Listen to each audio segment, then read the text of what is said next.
Welcome to Become One Living, Tools for Conscious Living. My name is Jody Dommerstad Boysitz. And my name is Dan. Dan Boysitz. I was going to say just Dan. Dan Boysitz. So we covered the yamas.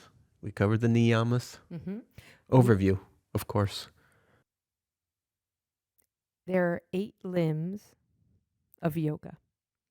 The 8-limb path, Ashtanga. Ashta means 8. Anga means limb, 8 limbs. And we have spoken about how yoga is a complete system because it has these 8 limbs. We discussed the yamas, the niyamas, and now the third is Asana. asana. A hot one. It's a good topic. It's a great topic. We all have a body. We all have a body, and asana is what dominates the yoga world right now. All classes, I don't want to use an absolute, most classes are asana focused. And when we become too body focused, we can forget why we're doing the practice.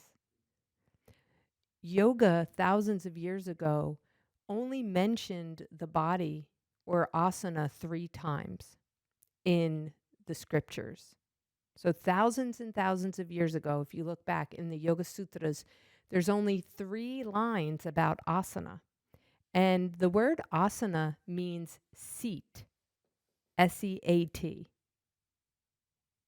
seat, steady seat or to take a seat. And when you look at the Yoga Sutras, the first one says about the body, the seat has to be firm,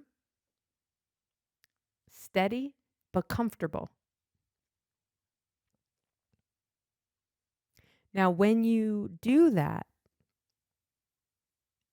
and you only put in just enough effort to maintain the pose, to be with it, and breathe, you then yield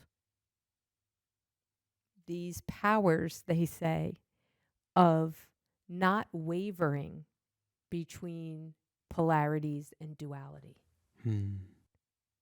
So when you do your yoga practice, the physical asana, and you train yourself to be uncomfortable, build stamina, strength, stretching, feeling the uncomfortability, you entrain yourself to be with that uncomfortability to the degree and the point where you will have this ability to not waver when stress happens. You don't get pulled into the good or the bad or the hot or the cold. Duality doesn't matter. That's what the Yoga Sutras say, because you have this capacity now to be with what is, even when it's uncomfortable. Neat. And the body is the tool, is the medium. The body, our bodies are just instruments that we're using in this 8-limb path to get to know ourselves. The pose doesn't really matter, and yet all over Instagram, it's pose orientated and pose focused. Look at me in this pose. Look what I can do. My legs are wrapped around my head. I'm half naked. Yeah. I'm just thinking about the half naked part. Only because years ago, the practice of yoga looked like it was done in a baby diaper, right? A little short. Yeah. Why did I share that? Because yoga is not glamorous. And we're trying to take something and make it glamorous. When you do yoga and you go in deep, yamas, niyamas, and then asana, it's kind of ugly, messy, and sloppy. When you're doing the work. Yeah. Yeah, all the gloss and the sensationalism is really just that. You know, it's the topical, it's just the surface. But if asana is the way in for people, if asana and shaking out the body and moving the body with discipline and growing that piece can take people inward, it's almost like They have to be careful because they could fall into the booby trap of one day being, okay, there's got to be more to this. There's got to be more to this. And then one day kind of like it could sneak up on some. And next thing you know, you're like, all right, there is more to this. And then you're bringing your breath more into play with your movement. And then when you bring your breath into play more with your movement, it requires you to pay attention a little bit more. When you pay attention a little bit more, you're all of a sudden you're being able to concentrate for a whole class. And then you're thinking to yourself, I was just calm and quiet and moving my body and breathing for a whole class. And what happens is clarity comes to mind. You get clearer on your thoughts. You get clearer on what you want in your life. You get clearer on what you don't want in your life. You have moments that give you glimpses, glimmers, little light shines in as to what more you can do with the complete package of the system. That was beautiful. Dan just wove through all the 8 limbs. I want to go back to the body because Dan is also a body worker for many years. And we share a lot in our discussions about space and making space. Asana allows someone to make space in their body so fluids can move more optimally, blood, oxygen. Also, some space can also allow for the diaphragm to move more. And if the diaphragm moves more and you could take a bigger breath, that breath can signal the brain, hey, Jody's taking a bigger breath. That could mean she's calm. So moving the body is not pose focused. We use the pose and the function of the pose to move our body, to stretch our body, to experience our body in what's being offered, to open it, to strengthen it, to make space for what rises. Because pain alters not only the body, but the mind and the soul. Indeed. Pain can occupy a lot of space. Pain can preoccupy your mind. If you're in pain and you're not at ease, well, then you don't have the ability to concentrate on other things in your life as much as you could if you weren't in pain. So pain is it's a very big concern. It's a very big issue. It's a very big thing to address, right? If you're in pain and somewhere in your body, you're not able to be present, right? So this is the importance. One of the important things about asana is investigating and exploring, having a heightened awareness of your body and where it's achy, where it's not in balance, so you can bring it into balance, so that you can be at ease, so that you can actually have a clear thought process and be clear in your mind. That's a lot of work. Steady, easeful seat. That's what asana means and is. It's a seat that needs to be steady with ease. That's what our body needs to be. This flesh suit that we walk around in our time in this world has to be easeful. And this brings up a personal experience, and I feel my emotions welling up right now, where the pain that I was in was so debilitating that I wanted to die. And yet, because of the very much the sensation of the pain, not wanting to move, Which experience are you talking about? I broke my jaw in 7 places. They're not sure. In high school, I got hit with a softball, 60 miles an hour. They said at least it had to be to fracture my jaw and face in the way that it did. And I was wired shut for 6 to 8 months. And 25 years later, I was in severe pain. After teacher training, I would come home and Dan would find me on the floor crying in a ball in pain, and he would have to hold me, work on me. Dan does cranial sacral, so I mean work by working the bones in my head and releasing muscles. The pain in my jaw caused me to not want to live.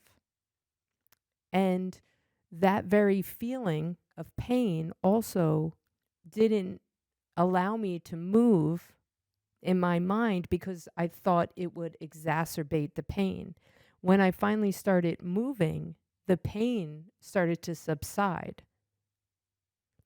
And of course, I had to do some other things, which we'll talk about later, another podcast, airway obstruction and a palate expander and Yeah. mouth A breathing. whole lifetime of exploring, discovering, healing, and thinking it's over, and then another thing comes into play, and another thing comes into play. Asana is important for these specific reasons: to explore, to discover. And you may say, it's really just a workout or this or that, but when you have pain, let me start here. So you say, like, why bother? Well, so to enhance your well-being and enhance your life. So what I see when people come to me is, they say I'm fine. And once we get going, we discover things. But before pain even happens, so pain enters the body two ways: repetitive motions or repetitive postures, and physical blows to the body, right? So it's that simple. There's two ways. So you have to become aware of your repetitive motions, and doing asana helps you do that. It helps you notice your imbalances. Once you understand that, it's not just right to pain. What happens before pain is a person is fatigued. They're tired. They have less energy than they would have if they were in alignment, right? And then so a repetitive motion over time takes the body out of alignment, and you feel exhausted, you feel more exhausted, feel more fatigue. And that then becomes, like, for instance, that becomes bursitis. And then bursitis can get worse, and then you have tendonitis. And you're wondering why this is happening this moment, but it actually was happening and taking place and taking hold over a period of time. And this is where asana is so important, because stretching your body, your connective tissue, your fascia, the big trendy word right now, All of the connective tissue. all of the connective tissue, stretching that and pulling on that, holding the poses allows for this unwinding to occur. And in that spaciousness, things rise up. And in space, things can heal, things can come up, and then you can start to see where you need to put your energy and focus, not in the actual physical pose, but in the movements, the transitions, the movements, the shapes of the pose according to your body. Because what I also notice in teaching yoga is lack of understanding of where your body is in space and time. Mm-hmm. If someone doesn't even know where their body is in space and time, it's going to be hard for them to get with pain and to move through the pain or work with the pain if they don't even understand what's happening in their body. So it's a tool, Yeah. to understand no matter what's happening, but to get to know this physical system. Awareness, body awareness. Yeah, it's really neat stuff. I believe, so Steve, in my training, I took a craniosacral training. And one of the senior teachers essentially said this: if there's one word that is helpful in curing challenges in the body, it's space. Right? So we don't want to overlook when you're in your formative years, when you're younger, in your teens and your 20s. You want to be a lot vigorous and physically active to develop strength. At a certain turning point, you don't want to lose your strength, but what becomes more important is space at all of the joints, space in your body. Space and flow in the body equals wellness. Space and flow in the body equal wellness. Let's stay with this because most people force themselves into these shapes, and forcing themselves into the shapes that they think the pose should look like could cause injuries and disturbances to their bodies because everyone is built different. Totally. Okay, so now we're doing yoga. We're just cooking along, not creating space, just moving without consciousness and without breath. We're exercising. Correct. I know, it's so great. And then you add a great playlist. I love when someone says to me, "Oh man, I have the best playlist." I look at them with a blank stare. I don't even know what you mean. Because my friends, let me tell you this. When I started yoga in my teens, late teens, early 20s, there wasn't music. No music. 15 years later, I chose to work for someone after I sold my yoga studio. And they told me you need a playlist. Now, thank God I had met Dan at the time because he had 2 iPods that I started to use. And I used the same playlist. Do you remember? Yep. For like 5 Yeah, years. I think Old Lang Syne was on one of the playlists. Oh my God. So- I accidentally hit shuffle on the podcast. I'm on the podcast, on Dan's iPod. I accidentally hit shuffle on an August day in 100-degree heat, 3 p.m. on a Saturday in Glen Rock, New Jersey. I remember. And that song came on. The whole class stopped and started cracking up. They're like, "What happened? Is it New Year's Eve?" And I'm like, Yeah. "Why? What's going on?" Yeah. Because I don't even notice the music. Mm-hmm. But what happens with the music, it adds that layer of distraction. Mm-hmm. And now you're focusing on the music and you're flowing and you're moving and you're going to the beat. But what about the beat of the breath? And the beat of the heart and the flow of your flow. And the visceral flow of the fluids through the body. Yeah. Wow. Stillness and silence are where great things are born out of or arise from. And if we don't allow that space in the class and our practice, then we can't discover the great offerings here. You know, is it wrong? I mean, no. It's just a matter of actually, when your flower blossom is ready to bloom, you make a change.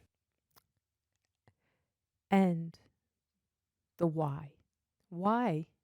Why are you playing music? Why aren't you playing music?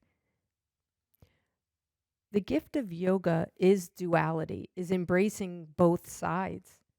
Neither, like you said, is good or bad or right or wrong. It's what are you trying to get out of this? What is the purpose that you're doing this?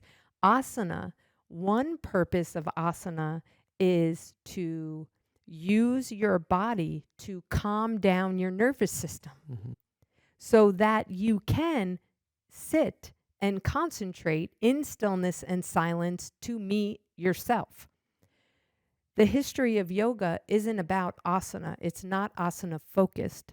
It only used asana and poses to work your body, to work out the kinks physically, but also to calm down the nervous system, to almost shake it off so that you feel so peaceful enough that you can sit, Dan, in silence and stillness and not run. Mm. Can we look at yoga, asana, as a gift and a tool to know thyself and not as something to obtain or perfect? And I'll share a little secret. There's no such thing as the final expression of a pose. Please. There's no such thing. Why? Because we're all built so differently that my expression of the pose on a daily basis changes according to how I feel physically, mentally, and emotionally, and Yeah. the tightness or the openness of my body. Yeah, that's like if you have a regular yoga practice, what you realize is that your physical practice can become a barometer as to how your day is going to be. You're like, oh man, it's going to be one of these days, or oh man, it's going to be one of these days. Yeah, it's a great tool. It's a great medium. It's when Jody and I do classes, offer classes or teach classes together, the offerings that we bring together. So my favorite offering, my favorite yoga is chanting, and I do very simple chants. But when we do a workshop, I'm feeling the energy of the room, and I only use chants to draw people in, And that's really, to me, the essence of asana. If you can move your body in a way and breathe with your movement in a way that draws you in, that's where you start to discover the real great gifts of this thing. And I'm not saying a great body is a great body. That's a great thing too. But there comes a moment, I believe, where you're ready to use your asana, to use your body, to use that tool to crack open and shed your next skin to the deeper, truer, more real, genuine, authentic self. When we become pose orientated, that doesn't happen because we're looking to attain something outside of ourselves. And some people are willing, unbeknownst to themselves, to do anything to get a pose because they think it's the right thing to do. I've worked on some of those people. Shoulders, wrist injuries. Yes. We've seen these characters come through.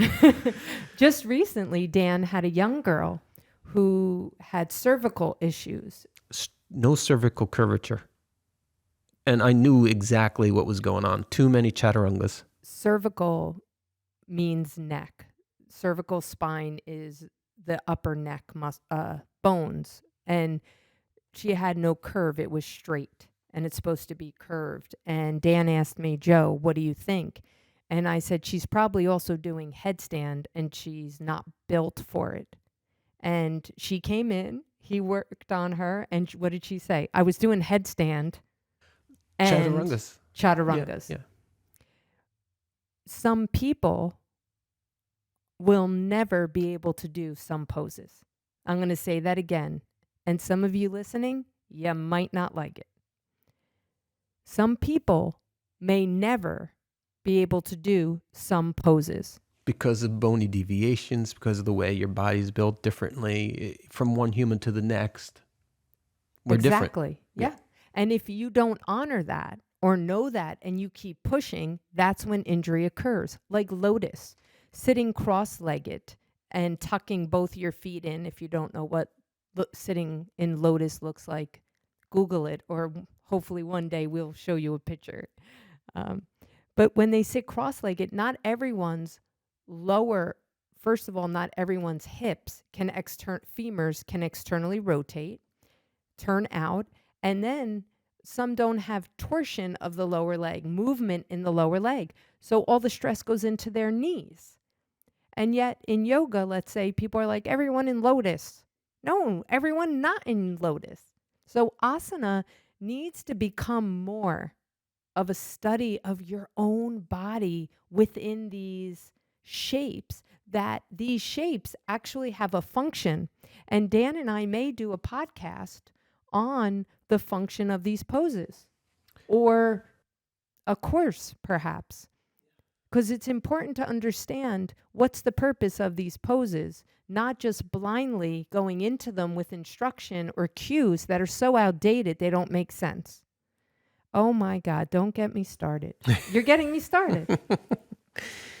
Yeah, well, here's the thing. You're leading away. It's just natural for things to evolve. From independent businessmen figuring out how to get a rocket out into outer space. I mean, that's an evolution. There was used to be a whole governmental thing on figuring out how to get rockets to space. Everything evolves and advances. So, the diaper and getting everybody into positions, that was a time.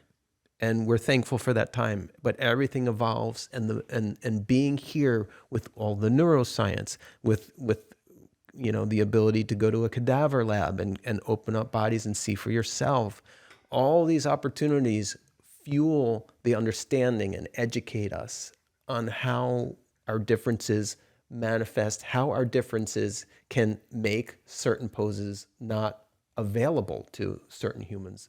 The femurs, the shoulders, and the more that we get underneath the skin, we see some people have a psoas, most people have a psoas major, but not all people have a psoas minor, a particular muscle. Some people actually have 5, what we call quadriceps, 4 muscles. Some people have 5 of them. So there's lots of variations, not just in bones, but in muscles and the makeup. Our essentials are obviously our essentials. They're necessary. Everybody has a heart and lungs. We need those. But there are variations within all of us that make it, for some, not probable for them to get into a pose. And if we look at the 8 limbs, the first few we went through, Yama's behavior in the outer world, which will reflect your behavior toward yourself in your inner world, that then leads into this limb, asana, because the way we treat the world and the way we treat ourselves is the way we treat our body. How you do anything is how you do everything. How you do anything is how you do everything. And here on the mat, this big physical dense thing that we're moving here is so gross and dense that we can connect with it a lot easier than we can with the next limbs that we'll go through later on, because they're more subtle. So this is where we add in the physical body, and we're saying here to all you listening, get to know your body. Get to know the pain, get to know the freedom, get to know your senses, the touch, the smell. I mean, when I started to learn these things in my body, I can feel things that the norm can't. Right. Just because of my connection, not because I'm special. That's important for you all to hear. There is no, oh, Dan and I know more, this or that. We just have a different relationship with our body. And I got to tell you, all the injuries I've had and traumas I've experienced, if I didn't build a relationship with my body, I wouldn't have known how disassociative and disembodied I was. Because there's an aspect of yoga and asana that can enhance disassociation. Yes. Here's a note I've come to believe. It's a particular note about pain. I've come to believe that essentially, if you don't create awareness of the pain in your body, what we do, mostly on a subconscious level, sometimes on a conscious level, is we adapt to the pain that we're experiencing in our body. And that becomes the raised shoulder or the twisted torso or the hunched over shoulders. We're adapting to pain. Now, here's the cool thing. If you are brave and courageous enough not to adapt to the pain, but rather explore it and work with it, there is, I've come to believe, a threshold with which the turnover where the pain becomes actually, get ready, pleasurable. Because the reward that you're getting from easing that pain is going to begin to speak louder than the pain itself. And the reason that we experience pain, again, I've come to believe, is that we all have a blueprint, a perfect blueprint for our health that we have coded in our DNA. And it's just like the pattern of a leaf on a tree. It's just like the pattern of anything in our world.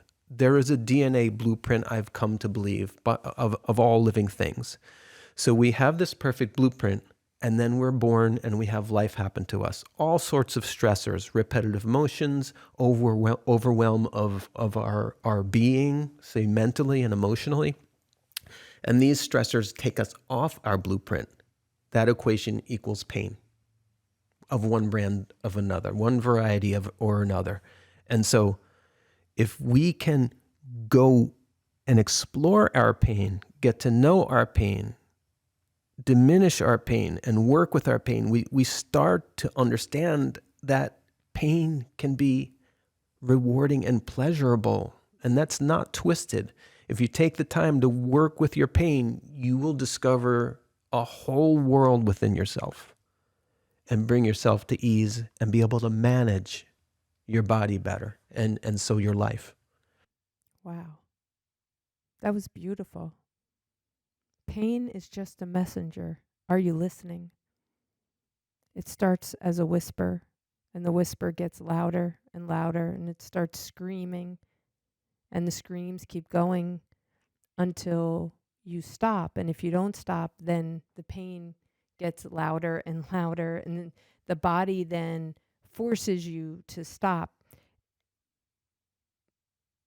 I'd love to share with our listeners a bit about the functional approach to asana, just a little, so that you can see where we're going and what we'd love to share with you. Dan, speaking about pain, the body has an optimal alignment that it where it functions efficiently and well. Optimally. So it has an alignment, shall we say, that in this alignment you can move and function optimally and efficiently. And everyone starts off with this alignment if you understand how the joints work. Okay, so if you understand you have a shoulder joint, you have an arm bone that fits in a socket, and it's very mobile and it does certain things. If you know those things that it does, you can then use that knowing in your practice to go to all your ranges of motion to understand where your limits are. If you don't understand the function of the body or how the body is designed to function, example, your knees are not designed to be locked.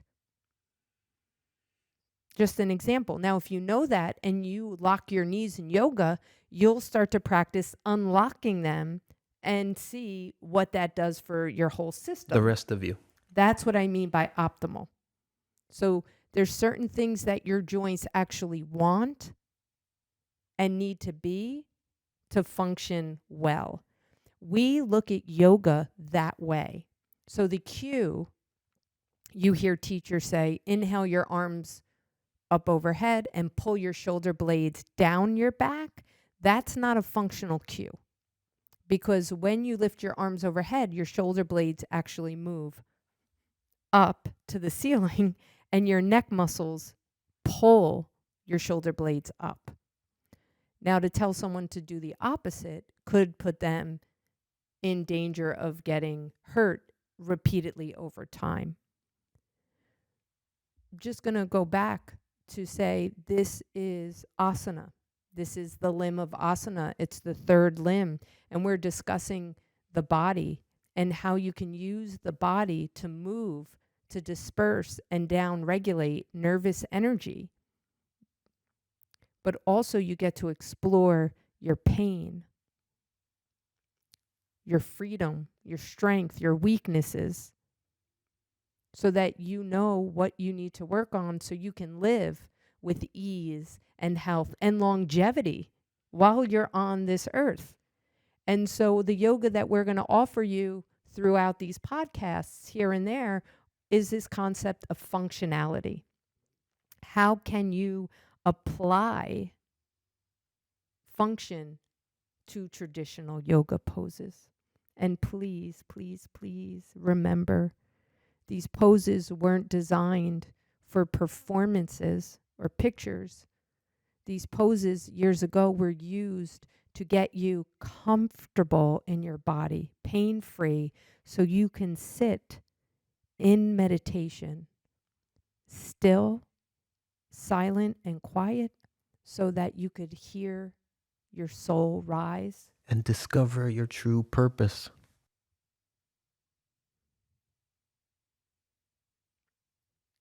And that, my friend, is a perfect time to end. The 8 limbs of yoga, they hold you, they support you, a framework. We'll continue this conversation.